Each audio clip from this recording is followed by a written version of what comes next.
Well, Steve, one work from the early medieval period that I know you and I and everyone can never tire of returning to year after year. It's an evergreen work. It is always interesting. I'm referring, of course, to Beowulf. You Um, surprised me. and Now, of course, every time you come back to Beowulf after a period away from it reads differently. If you've been studying one set of sources, you can come to Beowulf and view it a bit differently than you would if you had been studying a different set of sources. Yeah, So I just want to yeah. ask you today, on this day in March of 2025, when you look at Beowulf today, what are some new thoughts, new impressions that come to mind? I, I think you're absolutely right. At each rereading of the text, you get something new out of it, and that's the endless fascination of the subject, of course. Um, I have often been struck by I suppose, the courtesy, the courtliness of Beowulf.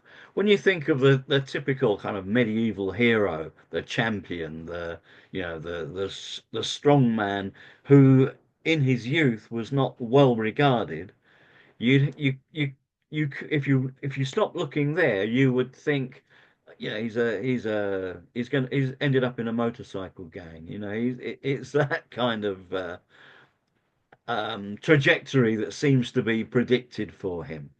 But of course, he's not like that. You're not very far into the poem when he displays a deep knowledge of courtly behaviour and the appropriate forms of address and so on, and that's all fine. But you just get the impression that he is at heart a gentleman. He's not. He has the power to overawe with his strength, but he doesn't use it. It doesn't use it rashly or unwisely or in a with braggadocio. He's using the power of persuasion. He's using the thought of his heart rather than the strength of his arm in order to impress those around him. And that seems to go through right throughout his life.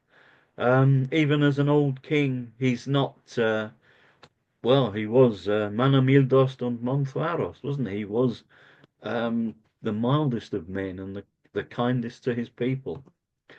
And that, how many medieval monarchs will have that written about? The mildest of the men.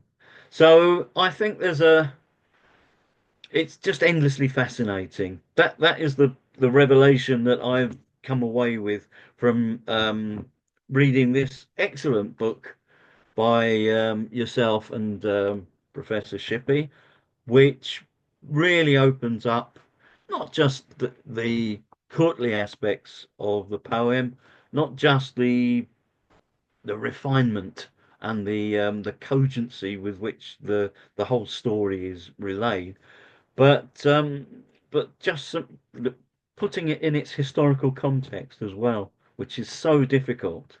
What we know of the sixth, fifth, sixth century is not detailed, certainly not in the part of the world where the action takes place. The book brings together pretty much as you could possibly want to know in order to get a fuller understanding of the background to the poem and the poet himself, who introduces his own little comments from time to time in a way that shines another light on it. And Steve, one interesting fact about you is that you are a celebrated reader of the Old English language. And of course, you have been, if you can correct me if I've got this wrong, but I believe you have been employed by the BBC to read Old English in some of their TV shows that have been made some years ago. You can Yeah. provide details on that if I've got it wrong. But given your status as uh, a favorite reader of Old English, I wonder if you could read us a passage from Beowulf, perhaps a passage that relates to what you were saying about the hero's characterization and how it is somewhat surprising to those who approach the poem with a modern assumption about uh, how a medieval hero would behave. There's a short passage at the very well, I don't know, sort of about line, where are we? Line 18, which gives a blueprint for how a good person should behave. A good person meaning um, a person of wouldn't say necessarily morally good, but a person with his good name in mind. And the example that's given in the poem is Bell, who at line 18 we read, Bell was breme, blad vide sprang, skyldes över skedelandum in. Swasha jongumma gode je wirchan, fromum vergiftum, on fadder berme. Dat hinne on ylde efter winnien wilje sidas, dan we komme leude je lasten. Lof darum shall in meide je chware, man je theon. In Professor Shippey's translation, it says, Shield's son Barley became famous. His reputation spread wide in the lands of the north. That's how a young man should make a good start, by giving splendid gifts while his father is alive, so that when he's older and war comes on him, he has willing companions there to support him, stand by their prince. Among people everywhere, generous deeds will get a man on. Well, that's a slightly more conversational translation than I would have given, but it's the the core of the thing is there quite certainly.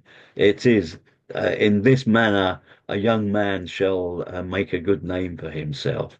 Swa shall jongumma gode wirchan, and I think that's a blueprint for not just survival, but for prospering in those times, and maybe to some extent in ours as well. Yeah, it seems to me that one of the key words in that passage is will ye seeth us, as opposed to, nude ye seeth us or something, as opposed Yeah, to compelled, coerced people exactly. who are No, no, forced to serve you. No, this yeah, is willing people who are doing so in a spirit of reciprocity rather than in response to coercion. yes, exactly. They're willing companions. Um, when you there's the other old English poem about the Battle of Malden, and the behaviour there is, of course, comparable in some ways, but you do have the example of the sort of faithless retainers. Guth, I can't remember that. Guther, I think he is, who turns back from the battle and doesn't fulfill what is required of him. And it must always have been tempting for people in highly stressful and very dangerous situations to just keep their head down and hang back a bit and not expose themselves to too much danger unnecessarily. But this, you're absolutely right. These are will you see us? These are willing companions who stand by their lord when the chips are down.